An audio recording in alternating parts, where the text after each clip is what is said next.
Welcome to the As Yet Unknown podcast. My name's Alex Snyder, your back pocket coach consultant and connection catalyst. Entrepreneurship is a bit like bungee jumping, a big leap into the unknown, and it can be a lonely, bumpy ride. It's also one of the most empowering and liberating things you can do. Each episode is a dose of fresh perspectives designed to leave you feeling connected to innovative ideas and inspired about growing your business your way. Thanks for tuning in. Now let's have an adventure.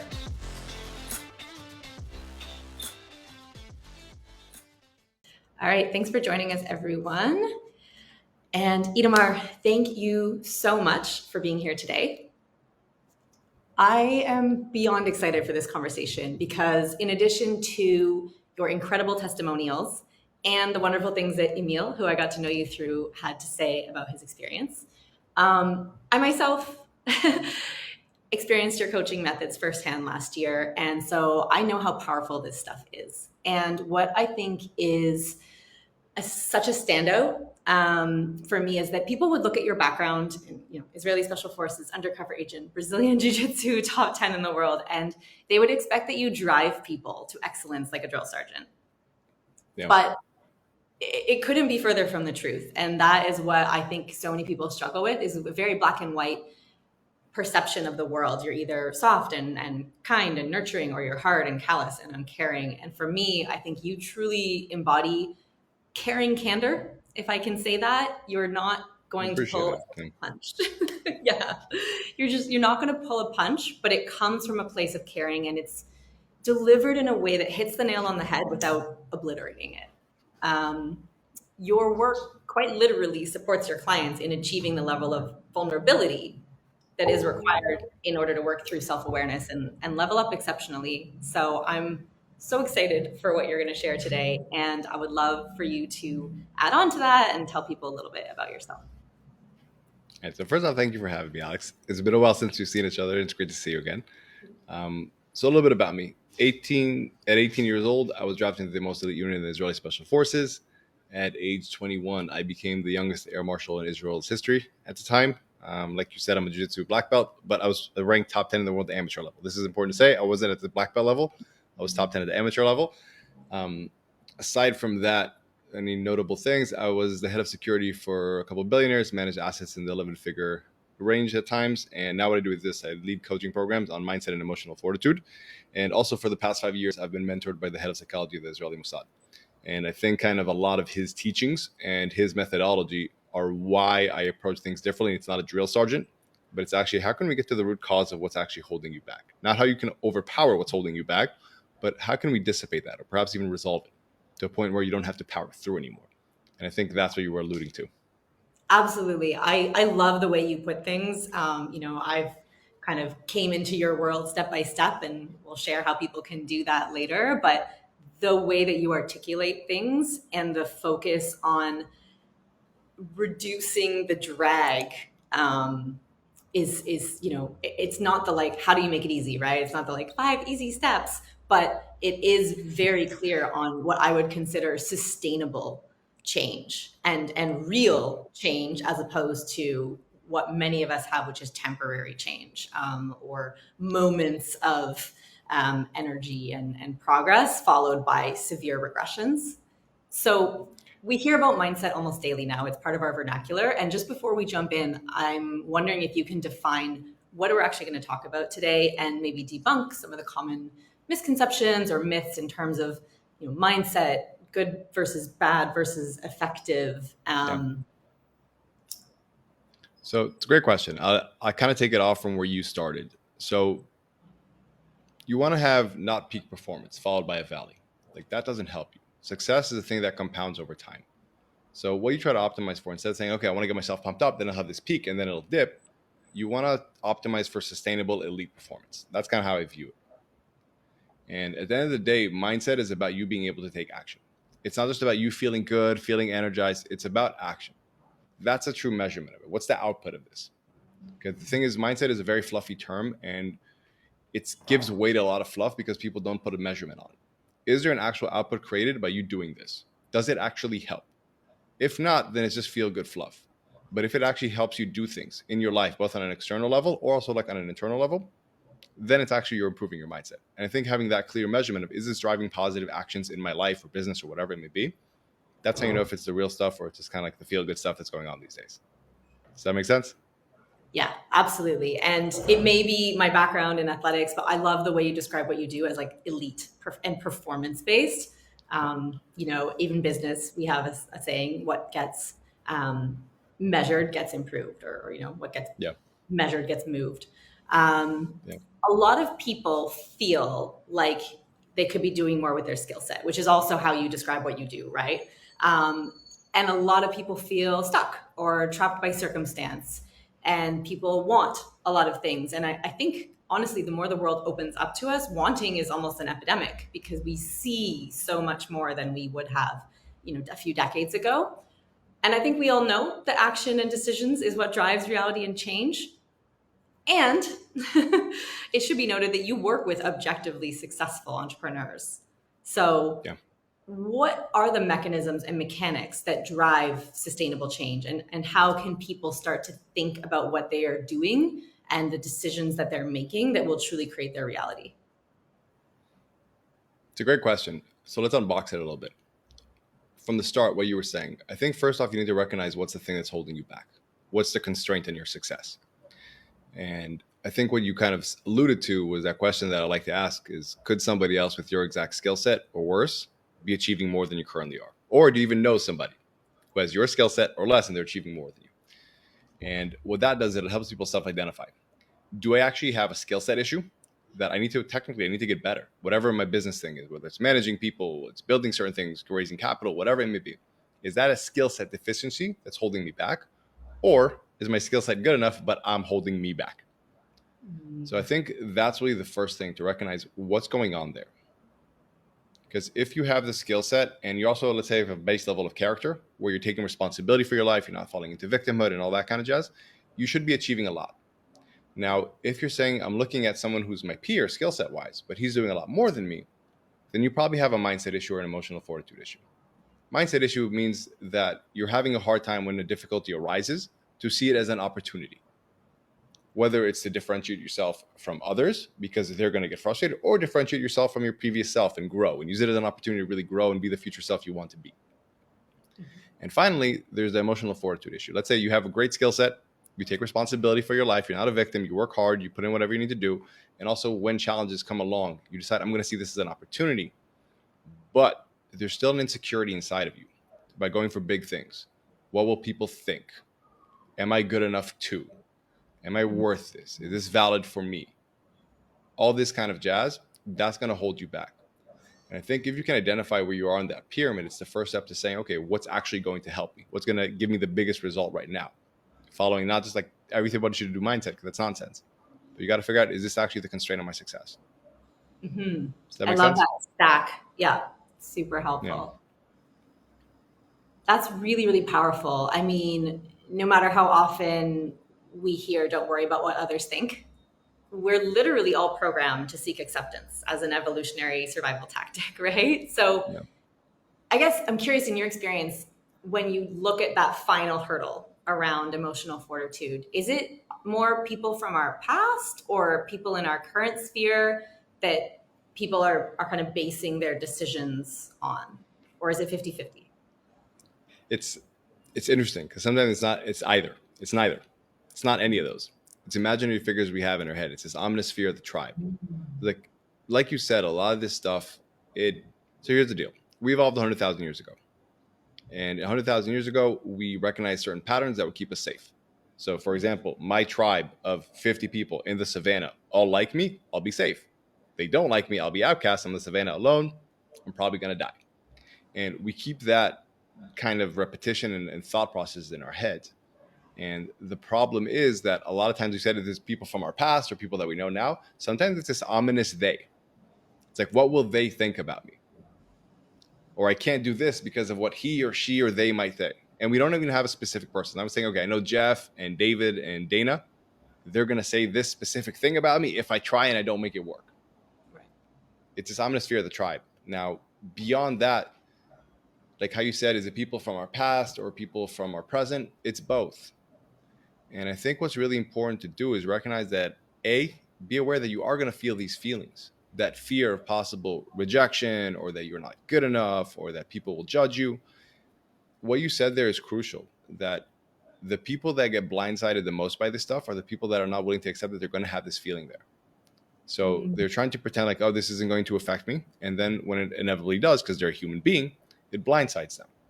They're kind of like when you see in an American football, when someone dives to get a ball and he's completely off and he gets smacked really, really hard because he's not prepared for it. And I think that's the crucial thing, because if we can recognize and own the fact that we are human beings and we do have feelings and we're going to feel certain fears and insecurities, then we can start managing that. Okay. So what's the secret? How do we manage it? How do we make decisions separate from our omnipresent tribal assumptions? So I wouldn't say separate. I think the real goal is making decisions with recognizing that this is going to be a component of your natural decision-making matrix. And if you're not aware that, okay, for example, let's say somebody's trying to do JVs. He knows doing a bunch of joint ventures is going to bring his business to the next level. If he's not aware that he has this fear of how people think about me, maybe my business isn't good enough, people aren't going to be impressed, people are going to judge, then every time he goes to take the action of actually reaching out, he won't understand why, but he's going to choose to do something else. That's a much lower level task, like a small thing in his business, or even just procrastinate, watch YouTube, whatever it may be, because he hasn't taken that into consideration. Now, someone who has recognized, like, you know what, there's something inside of me. I know how to do the JVs, for example. I have the skill set, all this, but I'm just not able to pull the trigger. Then you say, why is that? Why am I emotionally afraid of this? You say, you know what, I have a feeling because I'm afraid of rejection. Well, why am I afraid of rejection? Well, I had an experience, let's say, from my past. When I was in high school, I was told to present in front of the whole class, and I didn't prepare, and I wasn't interested in the subject, and I did really bad, and the teacher then scolded me, and everybody made fun of me. And what they don't recognize is that they have an association now to presenting and pitching to people that's from that experience. There's so much context there. And I think that the first thing in being able to make a proper decision is understanding all the components that go into your decision-making framework. And trying to ignore the fact that your emotionality is going to come into play, it's dangerous because you're going to get blindsided by it. Yeah.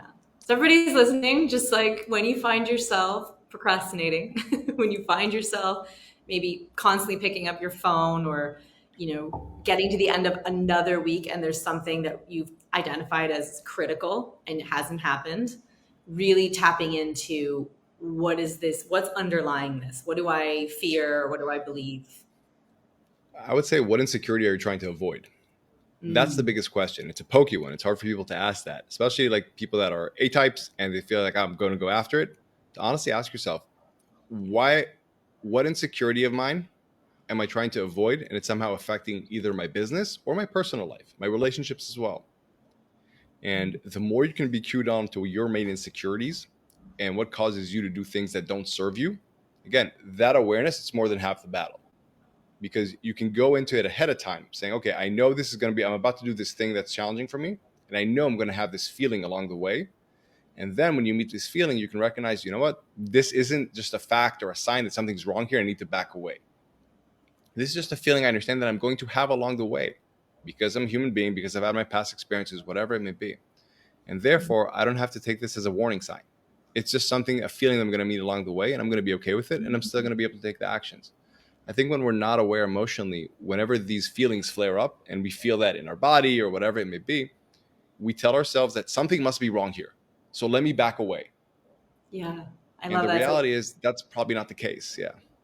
Yeah. Like recoding the alarm systems in our body.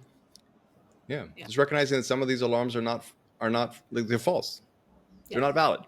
They were valid for 100,000 years ago when the risk matrix was very different, and one person possibly judging you would have meant that you could have been ostracized by the tribe and led by yourself, and you would die.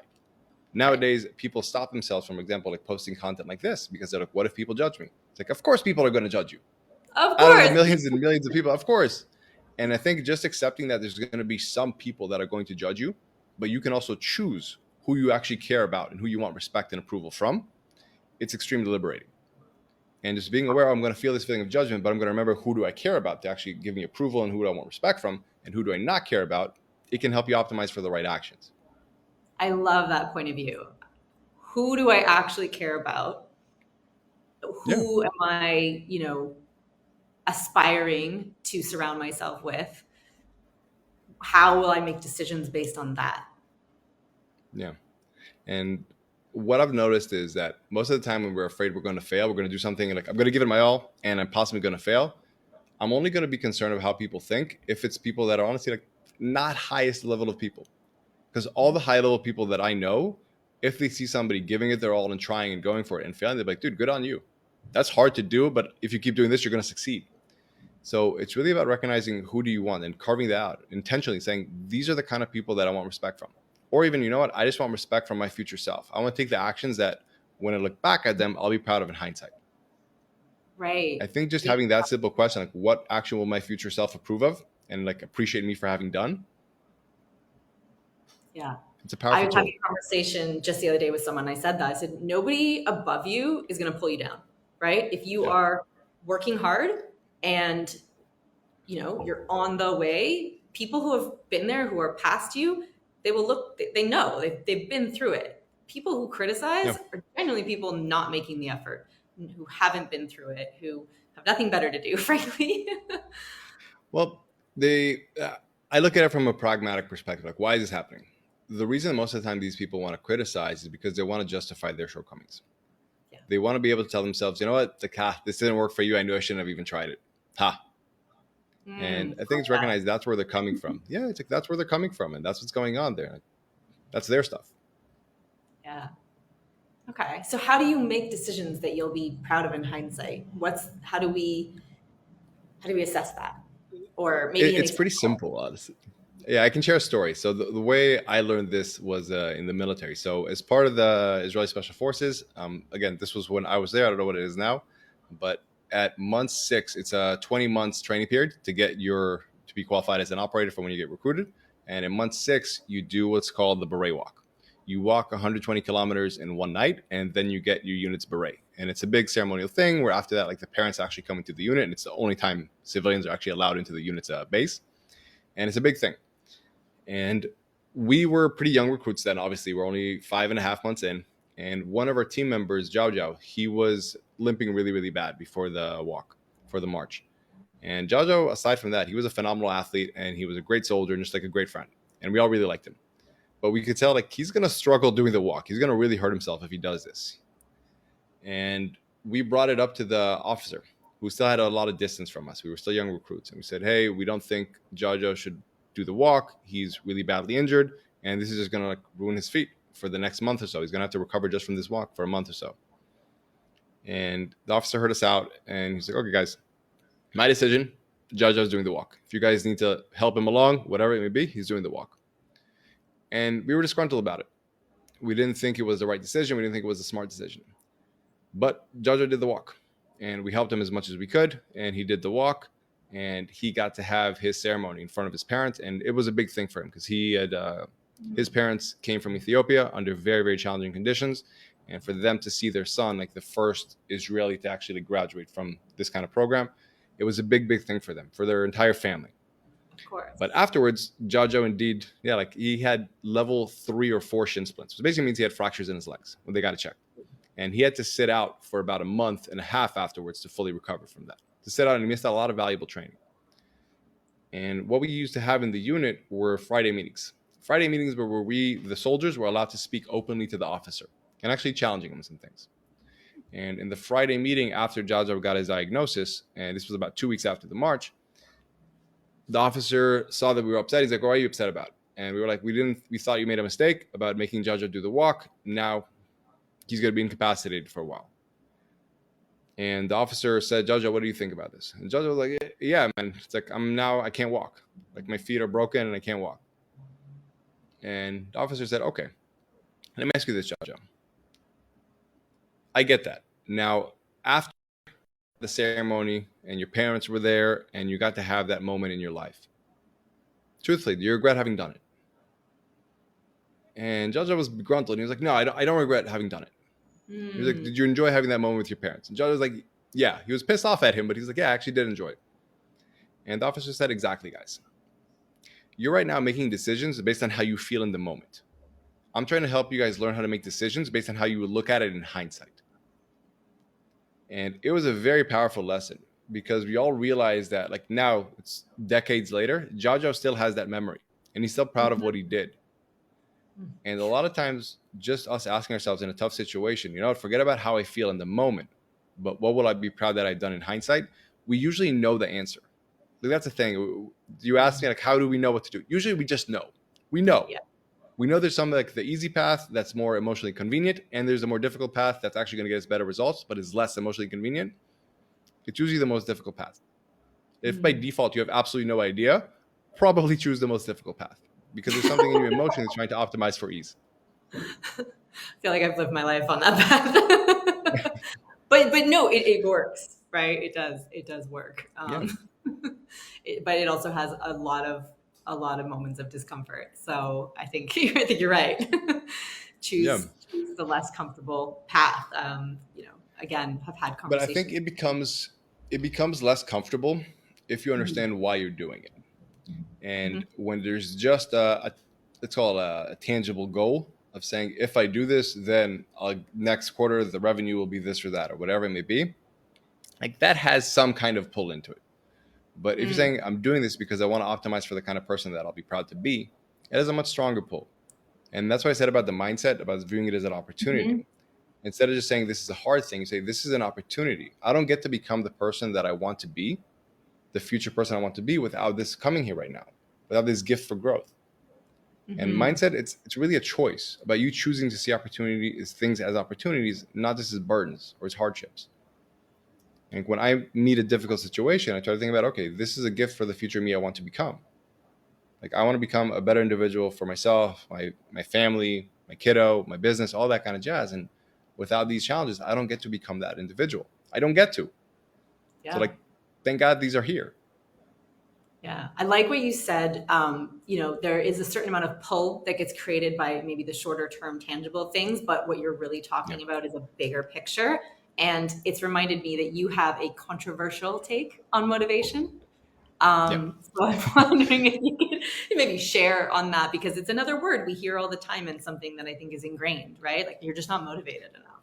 How do you motivate people? Seriously, I didn't know my take was controversial. I thought it was different. I didn't think about it as controversial. So I'll put it this way. I think at the end of the day, we talked a lot about, like, mindset is all about taking action. And when you look down at it, I like to break down as an equation. If your motivation or desire is bigger than the level of resistance you're facing, you'll take action. If the level of motivation or desire you have is lesser to or equal to the level of resistance you're facing, you'll be stuck. And when most people fall into this motivation fallacy, they say to themselves, you know what, if I just need more motivation and then I'll take action, I just need to have more motivation, more grit, more alignment, whatever it may be. And I think the reason people naturally fall into this is because when we all got started, entrepreneurship or whatever it may be, when we had to make money, we had to pay bills, regardless of our insecurities, because we had to, we took action. It's kind of that story where you hear about a mom taking a car off her kid. It's because she had to. She can't just do that at the gym every day, but she had to. And what happens with a lot of entrepreneurs, they remember the good old days. When that was happening, they just, like, took action, but then things kind of got good enough. And all of a sudden they didn't have to. And because they didn't have to, all of a sudden there was this kind of this teeter-totter between their insecurities and their drive, and it equaled out. And they're stuck. So they say to themselves, you know what, let me get back to the good old days. I need to up my motivation. That's what's going to save me. And the two ways I see people going about this is either one, like going the more, let's call it softer approach of finding your why, getting realigned, and having this, like, endless well of good feelings because you get such a strong pull that it'll overcome everything. And the second option is the Go Harder Club. They'll wake up at 3, 4 a.m., toughen up, push through, listen to an audiobook, get yourself pumped, whatever it may be. Right. And the reality is, and I think why this is so confusing is because these things do work, but only for a short amount of time. It's like whether it's a month after the conference, a week after you read the book, a day after the YouTube video, it's like you get a certain high. Your motivation might not be a 10 out of 10 like it used to be, but it will get an 8 out of 10. And if your insecurities are, let's say, at a 5 out of 10, it'll overpower that. And you'll take some action. Like how you said, there's that peak. But what happens is that motivation fades. It's a motivational Band-Aid. It doesn't last. And then people are back in the sea salt where they're kind of stuck, where their insecurities are equal to their level of motivation, the resistance they're facing. Or it's even worse because they start feeling bad about themselves. Like, why can't I get myself motivated to do things? What does this mean about me? I'm so frustrated with myself. And that's what happens a lot. And I think, first of all, like, please cut me off if there's anything here that doesn't make sense along the way, or anything you want to No, clarify. it makes sense. I'm just taking it all in. I mean, I've heard some of this before, but I love the way you package things. Yeah, great. So I think that's the main issue. It's like when people are at a certain position where, so let me rewind a little bit. So first off, if you've ever done one of these two things, there's good news and bad news. The good news is that you're aware that there's something inside you that's not taking action. You're aware it's not a skill deficiency, because you're not saying to yourself, I need to learn more things. You're saying to yourself, I know what to do. I need to get myself to do it. So first off, that's phenomenal because it means you're problem aware. Like where you are in that hierarchy of elite performance, you're aware, okay, this is a me issue, not a skill issue. So that's the good news. The bad news is, like we said, these things don't last. They give you an up and then they go down. And really, I guess my controversial approach to this is that when people are going through this kind of motivational roller coaster, they have two options. They can really keep riding that motivational roller coaster and go those ups and downs, or they can really aggressively attack the resistance that they're facing. Most people don't focus on that part of the action equation. They only try to up their motivation instead of trying to reduce their resistance, because I think there's a fallacy out there. Like all entrepreneurs, they're A-types. They like to go aggressively after things. And we have this conception in society right now that in order to remove your internal resistance, all the fears you have, insecurities, it's a healing process. It's a very passive approach. You have to do a decade of therapy or go to an ayahuasca trip or any crystal stuff, whatever it may be. And it's stuff that people don't gel with. Right. And because of that, they're saying, okay, you know what? I don't gel with this, but I want to do something. So let me get motivated. But I think if people decide, you know what, I'm going to focus on this resistance and I'm going to reduce it, that's when sustainable elite performance comes in. Because even when they're not super motivated. Sorry, go ahead. Yeah. No, I was going to say, it's almost like motivation ignores the actual issue, right? And ignores the fact that your risk profile changes, right? You mentioned the entrepreneur who like does it because they have to, right? Because that's, you're really up against it. You're risking, bankruptcy or absolute failure or never getting off the ground. And then you get to a point and actually your risk changes, because now your risk changes to not losing what you've built. And that might be what's stopping you from going to the next level, right? So there's this like changing nature of challenges. Obviously, some of them we know are like really big ingrained beliefs, but other ones is going to be different contextual situations that are triggering those beliefs.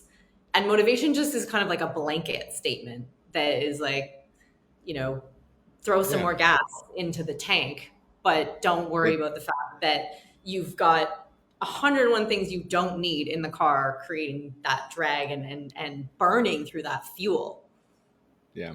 I think it's let's put it this way. I think a lot of times people, without recognizing it, they don't stop and recognize, okay, what got me here is not what's going to get me there.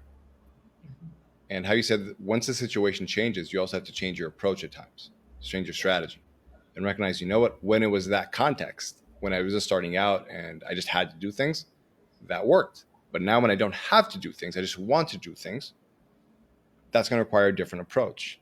And like what you were saying, there's a quote I love by Colin Chapman. He's the head of the Lotus team at F1. And they're multiple time champions. And he said to add speed, add lightness. Subtracting weight makes you faster. Sorry, adding power makes you faster on the straights, but subtracting weight makes you faster everywhere. Yes. And I think it's really easy to see that in cars. Like if I tell somebody, hey man, what's the better idea if you want to go faster and further? Hey, in your car, press harder on the gas pedal or put the handbrake down. To be like, put the handbrake down, obviously. Cool. So why don't you do that with yourself? And that's the question. Like we resist doing that with ourselves because, again, I think most people think it has to be this passive thing when it doesn't. Yeah, I like that. Action oriented. You said that you love his quote. You have sort of a saying around what we need in order to come through in the clinch, or how to.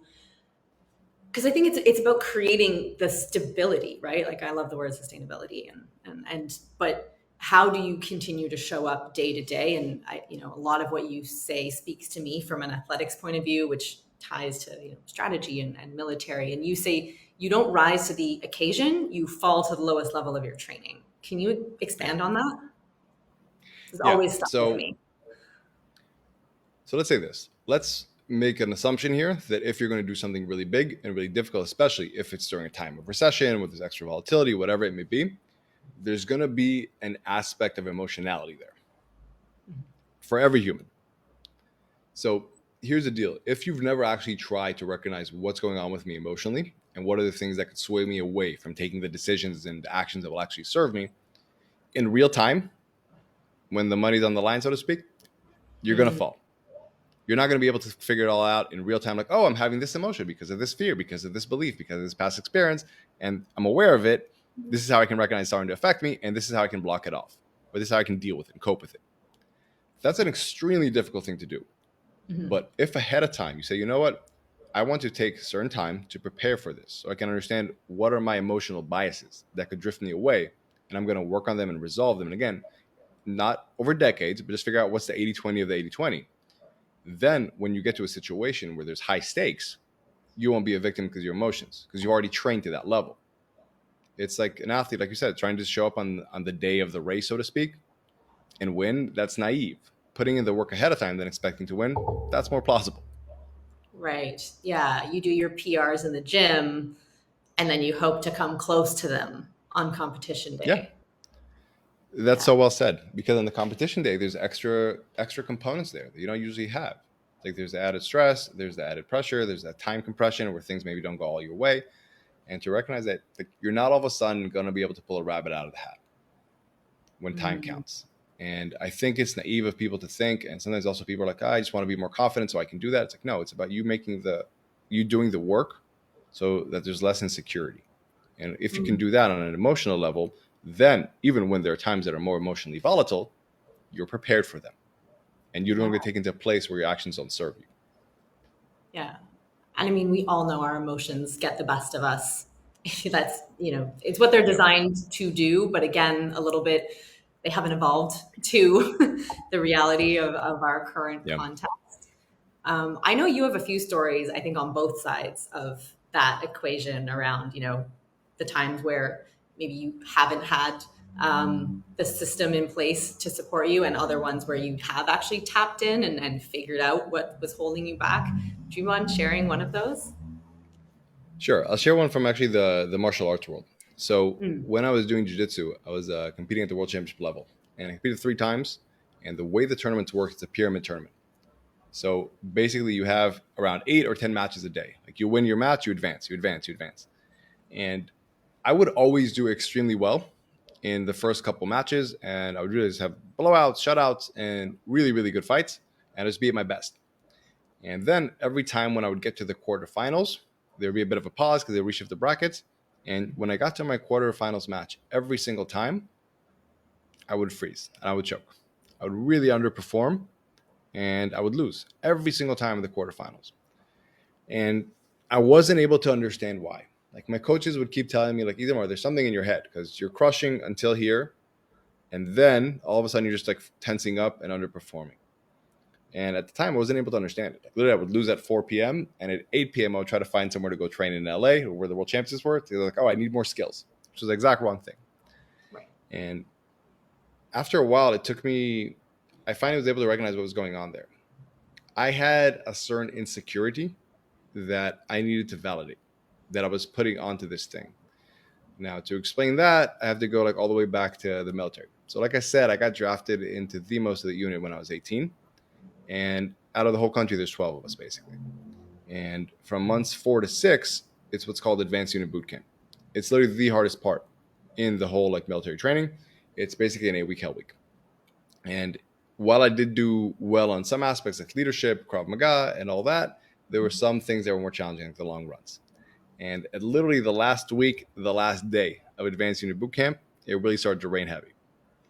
And when it rained heavy, our officer came into our tent and he's like, guys, get your gear on. We're going to go for a run. Everyone is picturing every war movie they've seen at this point, like every basic training. Yeah. So beyond what you picture, it's like it's how you feel. Like the skin on your feet is literally already fallen off. The skin on your midsection has fallen off. Like the gear chafes you so much that we would laugh at each other like, oh, you look like a shawarma, because that's how we would all look. And after 8 weeks of sleep deprivation and not being fed, everyone's just grumpy. Everyone's grumpy. Everyone's cranky, trying to do their best, but like people get very volatile. But anyway, so he said to us to get on our gear. So we get our gear on and we go for the long runs. And the thing that was mentally difficult with these long runs is that we never knew how long they would be. Sometimes we would start, we would go for 2 hours and then be done. Sometimes we would go for 3 hours, we would be finished, we'd put our gear down, they'd be like, guys, put your gear back on, we're going to go for another one. And we'd never know how long these would last. And for me, the long ones were the biggest challenge. And at a certain point during that run, I started to fall back. And the officer came back to me and said, Itamar, are you okay? I was like, yeah, I'm fine. He's like, Itamar, are you sure? I'm like, yeah, I'm good. He's like, Itamar, I want to take a rest for a second. Go sit on the truck here, catch your breath, and then rejoin us. I said, no, I'm good. He's like, Itamar, truck's right there. Grab a seat, and then rejoin us. And in a tired haze, I said, okay. And I took a seat on the truck. And as soon as I sat on the truck, I got kicked out of the unit. I didn't have to ring any like ceremonial bell or sign anything. They literally just like the truck took me back to base. And when the officer came, they went to their tent for a second and they came out and said, Itamar, listen, we're kicking you out for self-secession. You succeeded to a weakness in your mind and you are not fit to be here. So we're going to basically like drop you out to another special forces unit, which is the one I told the story about Joshua about. But in the meantime, like we'll be in touch. And when that happened, that created a big insecurity inside of me. That I thought I wasn't good enough, I'm a quitter, I'm soft, and all that kind of jazz. And what I ended up putting us in the world championship without recognizing it, the thought that subconsciously would go on in my head at that quarterfinal level, be like, if I win this match, I medal at the world championships. I'm the first Israeli to medal in the world championships. And the belief I had was that if I medal at the world championships and the first Israeli to do so in a combat sport, then that validates that I'm not soft and I can let go of that insecurity. And because I put so much weight, additional weight on the matches, I underperformed. And for me, it took a while to understand that what was happening. And there's this concept, I don't remember if we ever talked about this. We were talking about the concept of the performance pressure bell curve. I've definitely talked about like eustress versus de-stress in some of my stuff, but I think it's related. Yeah, so for those listening, I'll kind of break it down. So basically, there's a point where you feel a certain amount of pressure and it actually causes performance to go up. This is when you're really excited about something. Ooh, I want to win this. I want to do this. But then there's a certain amount of pressure that causes your performance to start tanking. And that's usually when you're afraid of what will happen if I don't succeed? What will happen if I lose? What will people say? It's not like I want to, it's, oh, what if I don't? And that's what happened to me, that because I didn't understand that emotion there and I was putting so much weight on that, because of that insecurity, it caused my performance to tank. And that's why we were all coming back to actions that don't serve me. Like my actions weren't in line with what I wanted because I felt so much pressure. Right. For me, that was the big thing, to recognize that a lot of times these insecurities that we have, they cause us to put tremendous amount of weight and pressure onto various situations that we don't need to. And that pressure tanks our performance. And then we take actions that don't serve us. So like when we go back to our example, the person reaching out for the JV, like he feels that if somebody says no to him, that's going to be another like nail in the coffin that nobody likes him. So therefore, this simple task of sending out a couple emails to people becomes this emotional burden of will people not like me? And that's why they don't do it. Right. I remember the first time I heard this story, and I'll say like it still hit me this time. It still hits me to tell it, I'll be honest. Yeah. I think it's always difficult. I had to share something on a call earlier today, and I remember, having this moment. And it was a lot was on the line, and it was, I did it, and it was crazy because the person on the other side said, "Wow, thank you for sharing. That was really brave. I didn't expect that." And it was just like the perfect thing I needed to hear. So that was really lovely. The reality is, it's not always going to be that way, and you have to kind of do it anyways. I think anyone would agree that, what you're describing both in the military and in, world championship level sports is pretty extreme conditions, but, describing it in the JV is really helpful of, more mundane, which I know they don't feel mundane, but realistically more mundane situations. And I'm just curious if there's any other example, maybe just, I know you have a lot of experience with your clients that people might resonate with. how Yeah. this is So showing up. let me give it. The JV is usually like at a higher level of business. So I actually figured this out with one specific client when I was working with them, and I knew they had a course, an online course business. It was when I was just starting out. They had an online course business. They were doing about $20,000 a month, and from what I understood and what somebody who actually technically knows their business said, like they should be at 80,000 a month, but they have this resistance to sending out sales emails. So I said, okay, let's figure out what's going on here. Why do you feel this way? Like, what is the underlying belief here? And we worked through it, and we got to this place where we understood that they had a background. They were raised Catholic, and there was a lot of stuff around money there. And we realized that they had this belief that if I make a lot of money, then that means I'm greedy. Or if I ask people for more money, then I'm a bad person. Yeah, when we got really to like the core of it, that's where it was coming from. And because he thought that if I make more money, then that means I'm greedy, and greedy people are bad people, then of course they're not going to send out those emails. They don't want to be a bad person. No one wants to feel like I'm a bad person. No. And for them, it was a lot of dispatching this belief system. Like, is this actually true? We didn't say, okay, this is a negative belief. What would a positive belief be? We didn't do that stuff. But we said, is this actually true? This belief that if you make more money, then you're greedy and greedy people are bad, or whatever it may be. And we recognize, you know what? No, like actually, if I make more money, I can also contribute more. They had some charities they were involved in, and I can also like take my partner and retire them because they're in a job they don't want to be in. And I can do this in a way that provides a lot of value to my audience, and it's a win-win. And I think a lot of times just understanding that belief structure and falsifying it is what relieves a lot of that insecurity and that pressure. We talk about the performance pressure bell curve. Like for me, a lot of it is recognizing like I'm not a soft individual. Like everything I've done since then, like in the Air Marshal program and other areas in life, like no one has ever said to me, Itamar, you're soft, except for that one moment when I was 18 after 8 weeks of Hell Week in the most elite unit in the IDF when I was a very young dude. Right. Like that was the only time. And that small imprint in time painted my whole picture of the world, of how I see myself. Yeah. I mean, you were an undercover agent. Finally, you're leading SEAL teams of, objectively hard individuals. Nobody's. Yeah.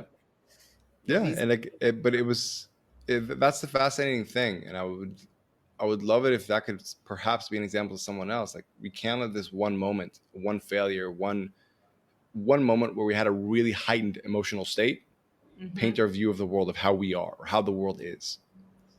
And for me, once I recognized that, that's when I was able to let go of that insecurity, even without needing the medal to validate me. Because I realized, this is not something that I need to be validated. It's just not, it's false. Wow. Yeah. That's the bigger win, right? Like that really is the bigger win, is to be able to recognize that and move forward. And whether you get the medal or not at that point is, I would say, like arbitrary. I know that's maybe not everyone's opinion in athletics, but what you kind of learn about yourself and what that means for the rest of your life, right? Like that's kind of what I want people to take away from this is it's doing the work to understand what's happened so far so that you get to choose what impacts the rest of your life. Yeah, that's exactly it. Like getting the medal would have been great as far as like that specific vertical of my life.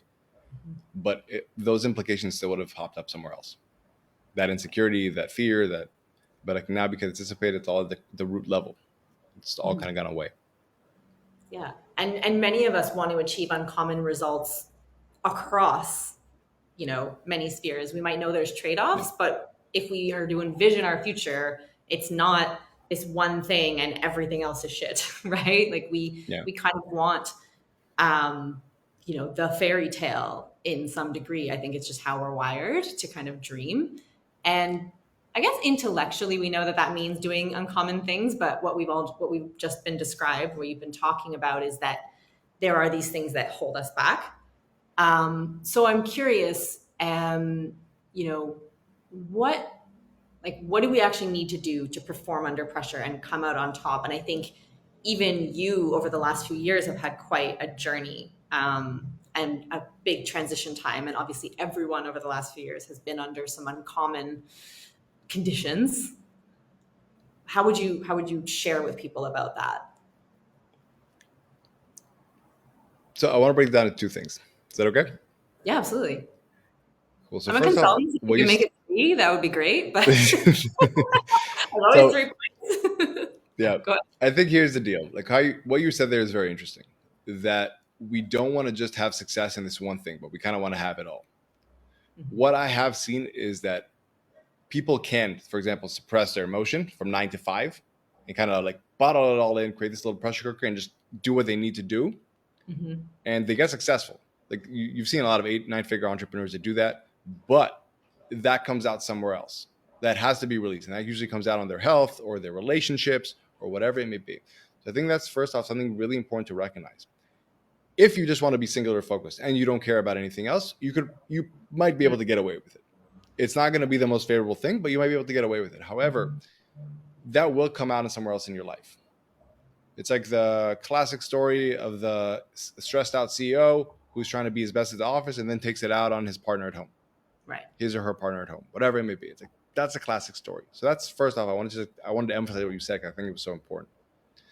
Now, beyond that, it's like, it's not the sexy answer of like, oh, you just do this magic thing, but you got to do the legwork. You got to do the prep work. There's a saying I love from the book, The Hot Gates. We were given that book at the end of the Undercover Agent program. It's basically the story. If you've ever seen the movie 300, it's the story behind it. It's a really beautiful story because it's not just about they were so hard, they were so tough.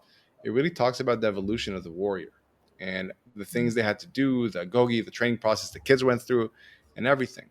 And a quote there that really stuck out with me is that the supreme accomplishment of the warrior is to perform the commonplace under far from common conditions. And I think at the end of the day, it's like, that's what you want to optimize for. People want to say, I'm going to be amazing all the time. That's not going to work. It's not realistic. But especially during a time of a recession where everyone's running around like headless chickens and everyone's stressed and everyone's panicked, if you can keep a cool head, you will win. It's really as simple as that. If when everyone's stressed and making bad, emotionally volatile decisions, you can stay calm, you can win. And what's interesting about that also, when you look at the Spartans, like they trained a lot. They made sure that they gave themselves that opportunity to perform the commonplace under far from common conditions. They didn't just say, you know what, we're going to get ourselves pumped up. We're going to say this mantra before we go to war and everyone's going to be great. That wasn't the deal. Yeah. And I think for most people, especially before this time of recession, if you can do a little bit of the legwork and just the 80-20, figure out, okay, these are the things this is what I want in life. These are the things I need to do in order to get there. So what possible emotional stuff or belief cycles or whatever it may be could be holding me back from doing that or could get in my way, and just figure out, are these things true or not? Just that in of itself is much more than the 80-20 of the 80-20 that will allow you to perform the commonplace or even more under far from common conditions. And if there was one thing I would love for like everyone to take away is if you just do that, you'll be so far ahead of the game. Mm-hmm. Because people with much higher skill sets than you will be very emotionally volatile. And regardless if they have a 9 out of 10 skill set, they'll only be able to perform at a 3 out of 10. Yeah. And if you even just with your 5 out of 10 skill set can stay calm and cool headed because you know what emotions are going to arise in you and you won't be caught off guard with them, you can win. Yeah. Does that make sense? Yeah. I mean, it's fail to plan to fail, right? Yeah. It's on a more emotional, self-awareness journey, which is arguably a little bit harder than mapping out a plan, but is what you need to do to actually execute on that plan consistently, to the degree. It's part of the plan. Yeah. That's the thing. I think we sometimes fail to recognize that if you just have a strictly logical plan, you're not taking into account a lot of components of you actually being a human being. Mm-hmm. If you had a plan and you were just a computer, awesome. Yeah. But the fact is, you're not taking into account the reality of their environment. You are a human being. You do have emotions. You do have fears. And if you don't recognize that when I'm trying to do from going to point A to point B, I'm going to have this insecurity try to pull me to point C, it's just going to pull you. It's a part of your plan you haven't taken into account. But if you can say, you know what, on the road from A to B, I know I'm going to feel this feeling. And I know I'm going to feel that feeling because I'm going to start saying to myself, oh, maybe this is a bad idea. Oh, maybe I'm not good enough to do this. Or I'm going to feel this pinch in my stomach. Or I'm going to start tensing my knuckles or cracking my knuckles or my jaw, whatever it may be. And then say, oh, wait, I'm having this feeling because I had that past experience, because somebody told me this, or I had this failure, or because I just generally am trying to be a people pleaser. Then I can say, oh, wait, this is that thing that I needed to anticipate for. Great. Now I can see it. And because I can see it, like you said, I can decide not to follow to past C. I can go to P where it's actually going to win. Right. Yeah, recognizing it, being able to recognize it, right? I remember in our program how we worked on that. So I think that's Yeah. so powerful. There was a question somebody had put, and I'm curious around, you know, is it true is such a powerful thing? And maybe that's just the answer to this. But someone asked, you know, in terms of what we're talking about, mindset, actions, procrastination, how relating that to parenting, and I know you are a parent, Yeah. how do you suggest that we prepare our younger generation from a young age? And a bit of a left field question, but I'm wondering if you have any advice there.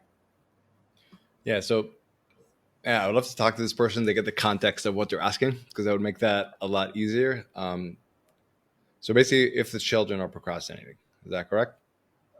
I think it was sort of like, how do we prepare our kids to have this self-awareness in order to, you know, have an effective mindset and take action and not procrastinate? Yeah. So first of all, I think people are not aware this is the thing, that we have emotions that affect our behavior. It's not really talked about. And even just when your kid is, let's say again, we're going off the assumption that this is something that the kid wants to do. Like they really want to excel at something. This isn't some piece of homework that means nothing to them and they really don't want to do it, because that's a Mm-hmm. whole different subject. But if we're saying this is something the kid is really interested in, like let's say the easy example is a sport, they want to really excel at it, but they're procrastinating on practicing more, whatever it may be, or going for the tryout. So the thing to really ask them is like, why do you feel that way? Mm. Why are you not doing this?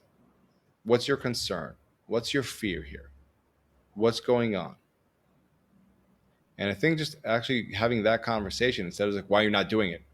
But in a very supportive way, saying like, what's going on? What are you afraid is going to happen if you don't succeed here? That'll usually flush a lot of things out. And we'll usually hear, well, I'm afraid to try because if I don't succeed, then you'll get mad at me because I didn't do good. Or then the other kids will laugh at me. And the more we can flush that out and say, like, is this really important or is it not? We can go from there. And a lot of times, like what you hear with a lot of parents and kids, like as soon as the parent says, listen, as long as you try, I'll be super proud of you, the kid all of a sudden goes. Yeah. It's just that. It's because the kid had this fear of, if I try and I don't do well, will you still love me? Yeah. Will you still approve of me? And I think just working with the kids on that, it can go a really long way. But again, it's hard to know without the context of what that person was asking about. I think that was an amazing answer. I think that probably went beyond what was being asked. And I think it does tie in with, you know, I've seen with my friends and their kids, there is this movement for kids to have words for emotions and to express what they're feeling and recognize and be able to name what they're feeling, that I know, like, I certainly didn't grow up with, and I don't know very many people of my generation Yeah. that did either. And I think what you're speaking to is taking that just like a step further. I think it's amazing if you know, if even 30% of parents can get working on that, we're gonna have a very different next generation. Can I Yes. say something that will probably be a bit controversial as a parent, Yeah, though? we're here for it. Not all feelings are valid excuses. That's also something to remember and also help the kids understand. Yeah. It's just because you feel a fear, it doesn't mean it's okay to stop. And I Mm-hmm. think that's a lot of times what I see in some parenting these days, some like parenting methodologies, that it's like, oh, the kid should only do what they want. If they don't push them too much, because then they're going to have this. Like you can absolutely help a kid push himself. Mm-hmm. And I think a big part of that, and this is kids and adults, is explaining to them, stop trying to optimize for confidence. Stop trying to wait until you feel confident. Like you are going to feel fear. That is a part of life, of growth. Yeah. And if we talked a lot about this in the program, you get to choose courage. You have to passively wait to be confident. And that's why this is fool's gold, waiting to take confident action. I think for parents as well, like it's important for our kids to understand this emotional language, but it's also important to understand that this is not a valid excuse just because you can have a label for something, Mm-hmm. that you don't have to do it. Just because you feel scared or because I'm an introvert or whatever it may be. If Yeah. it serves you, you still have to do it, even if it's uncomfortable. Yes. The I love your understanding your controversial emotions. opinions. Sorry? I love your controversial opinions because I think that's Yeah. exactly true. I think just because you feel a fear, it doesn't mean it's okay to stop, is going to be the title I put on this. Yeah. And it's like, just because, again, just because you can label something doesn't mean it's an excuse. Because I'm an introvert or I have a fear of this or a fear of that. It's like, okay, now you know it. Now you won't get blindsided by it. Now you get the opportunity to display courage instead of just waiting passively until you feel confident. You say, okay, I know this is going to be scary. I'm going to put from A to B. I'm going to face this thing, this C, this fear. And not because I'm aware of it, like, I can stiff arm it, so to speak. And I don't have to just get that hit. Yeah.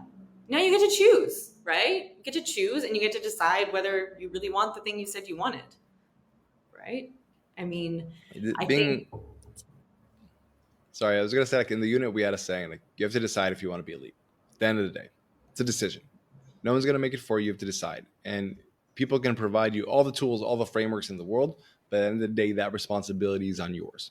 Like when we said character at the beginning of that pyramid, character is just taking responsibility for your own life and recognizing that while I can make these things a lot less difficult, I cannot wait for this to just be easy and seamless. That is fool's gold. Like waiting to be until everything feels fully aligned, until I feel fully confident, I'll take confident action. It's fool's gold. It's like you never heard the story growing up about the prince who had his princess kidnapped and there was a monster there. So the prince waited until he was fully confident to tackle the monster.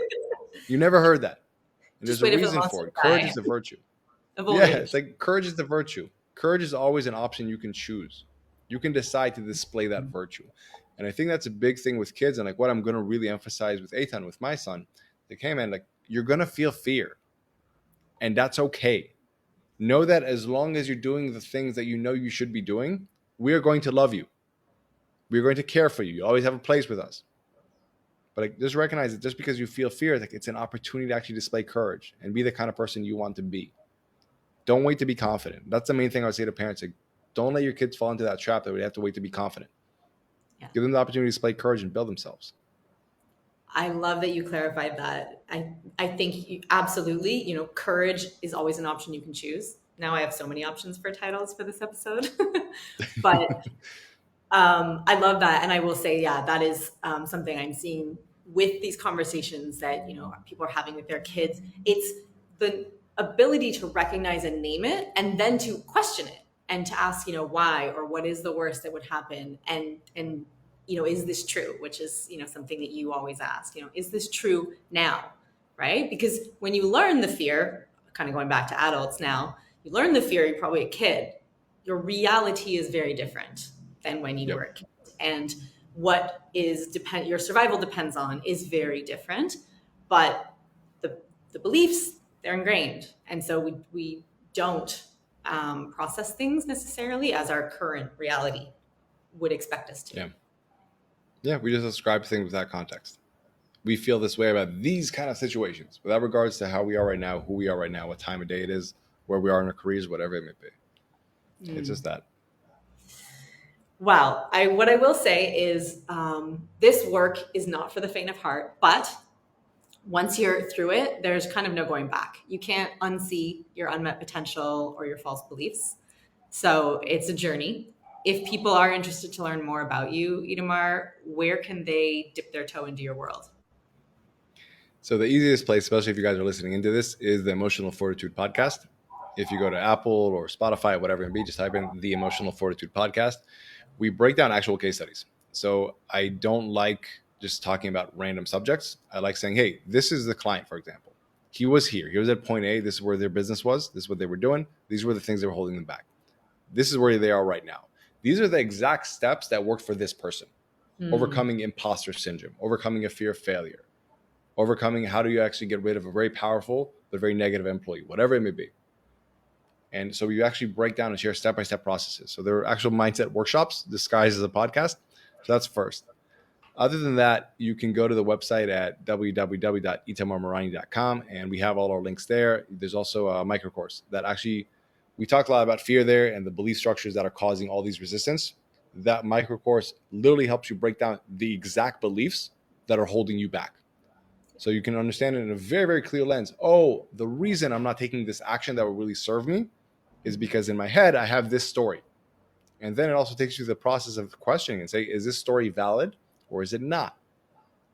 And the whole point of the Bio Gets, by the end of this micro course, which I think is only 25 minutes long, is that you have the capacity when you're about to go from, how we said, point A to point B, to say, oh, I know what to expect C is, and I know how to overcome it. And even though I'm going to feel it there, it's actually not going to take me away. Like we all said, like, that perform the commonplace under far from common conditions. That's the goal of the micro course, to help you do that. And aside from that, all over socials, Itamar Marani on YouTube, same kind of thing. Awesome. I will make sure to link all of that in the show notes so people can really easily find you. And again, I cannot recommend Itamar's World strongly enough. All of it, his emails, his podcasts, they are workshops disguised as podcasts. I love them. Very, very digestible. Oh, and one more thing. Yeah. The podcast, it's under 30 minutes. We try to do that. It's not a meandering 2-hour conversation. It's very high impact, very like 30 minutes. We get it done, and that's it. That is such a good point, because they're you can get them in one session, in a walk, kind of whatever you're doing. Ideally, if you can take notes, great, but it's still definitely worth it to consume while walking, which is what I often am doing. And you do have your course, The Arena, which is incredibly insightful and powerful. So if you think you could be achieving more, I would recommend go check out Itamar's World, check out what he's doing, what he's putting out. And Itamar, I cannot thank you enough for being here with us and sharing. Thank you, Alex. Appreciate it.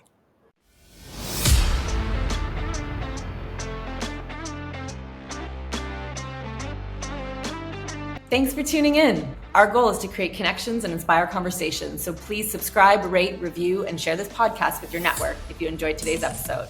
Sharing is caring. If you're ready to take your business to the next level and are curious how I can help, click the link in the episode notes to schedule a call. Got questions or topics you want us to discuss? Click the link in the episode notes to share them with us. Your question might even get featured in an upcoming episode. And remember, this podcast is not intended to replace legal, tax, or other kinds of professional advice. Thanks for joining us on this adventure. We'll catch you on the flip side.